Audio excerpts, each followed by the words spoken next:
4 মাস আগে আমি জমির বায়না দিছি, আমার টাকা পয়সা সব রেডি। এখন রেজিস্ট্রি করে দেবেন কবে তাই কন।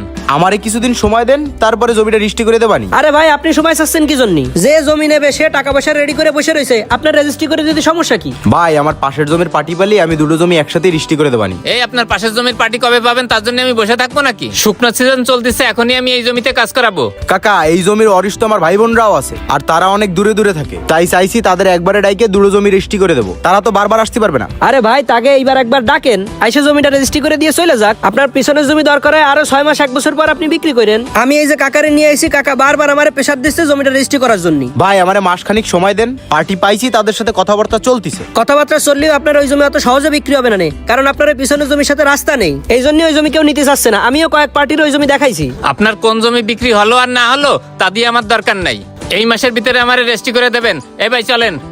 আপনি আগান, আসতেছি। ভাই শোনেন, একটু দ্রুত এই মাসের ভিতর রেজিস্ট্রি করে দিন, নাইলে কিন্তু আমার মান সম্মান থাকবে না। ঠিক আছে। আরে ভাই আপনার ওই জমির মালিকের সমস্যা কি? 6 মাস আগে জমির বায়না দিছি, এখন সে জমি রেজিস্ট্রি করে দিচ্ছে না। আরে ভাই যেহেতু বায়না দিয়েছেন আপনার জমি রেজিস্ট্রি করে দেবেই এনে।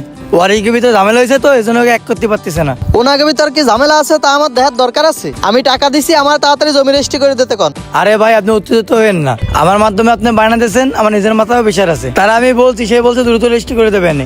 আর কবে রেজিস্ট্রি করে দেবে? আমিও তো তার দ্বারা 2 বার গেছি, সে তো ওই একই কথা কয়, রেজিস্ট্রি তো করে দেয় না। কি হয়েছে ভাই, চিল্লাপাল্লা করতেছেন কেন? জমি বেচা কেনা হচ্ছে না নাকি? জমির পার্টিতে সব আপনি একাই ধরতেছেন, আমরা কোনো পার্টি পাচ্ছি নাকি? হয় হয়েছে, অত পাম দিয়েন না। এখন কি হয়েছে তাই কন।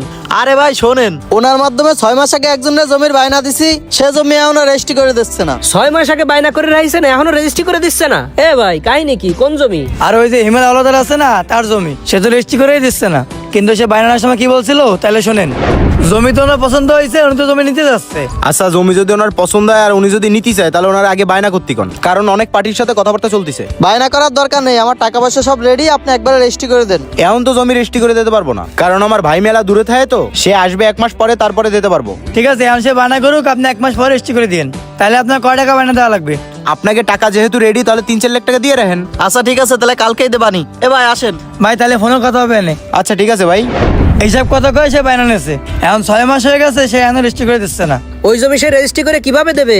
ওই জমির বায়না তো আমার এক পার্টির কাছে তেও সে নিছে। এক জমির বায়না 2 পার্টি গেছে নিচ্ছে, এর জন্যই তো রেজিস্ট্রি নিয়ে সে ঘুরাইতেছে। কি করছেন ভাই? তাহলে কি আমার জমি রেজিস্ট্রি হবে না? আরে ভাই আপনি টেনশন নিয়েন না, আপনি আমার মাধ্যমে বায়না দিচ্ছেন না, আপনার বিষয়টা আমি দেখতেছি। এ ভাই চলেন তো ওনার কাছে। হয় চলেন। আমি আসবো নাকি আপনাকে সাথে? আর না না, আপনার আশা লাগবে না।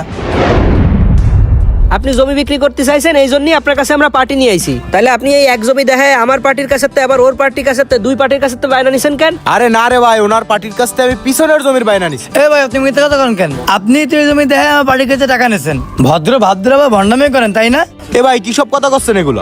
আমার হয়তো বা বসতে বলেছে, এই জন্য মিস্টেক হয়েছে, তাই বলে যা মন চাই তাই কবেন। এ ভাই শোনেন, আপনারা তো এখনো কিছু কওয়াই হয় নাই। আপনি যে কাজ করছেন, আপনারা তো এসেও বেশি কিছু কওয়া উচিত। আপনাকে জন্যই তো আমরা যারা জমির ব্যবসা করি আমাকে বদনাম হয়, মানুষ দালাল বাটপার এসব হাবিজাবি কয়ে আমাকে গালমন্দ করে। শোনেন ভাই, আমাকে মাধ্যমেই কিন্তু আপনারা জমি বিক্রি করেন। আপনাকে মতো কিছু মানুষ এসব ধান্দামি করে বলে মানুষ জমি কেনার সময় কাউরে বিশ্বাস করতে চায় না। ভাই যা করেছেন এসব আর কারোর সাথে করেন না। আর আপনার এই জমি আমার পার্টিও কিনবে না, ওর পার্টিও কিনবে না। 2 পার্টির বায়নার টাকা আপনি ফেরত দেবেন, আর যদি না দেন আপনার বিরুদ্ধে ব্যবস্থা নেব। এ ভাই আসেন। জমি বেচা কেনার ক্ষেত্রে এই ধরনের ঝামেলা বিভিন্ন জায়গায় হয়ে থাকে, তাই জমি বেচা কেনার ক্ষেত্রে সবকিছু যাচাই বাছাই করে তারপরেই লেনদেন করা উচিত।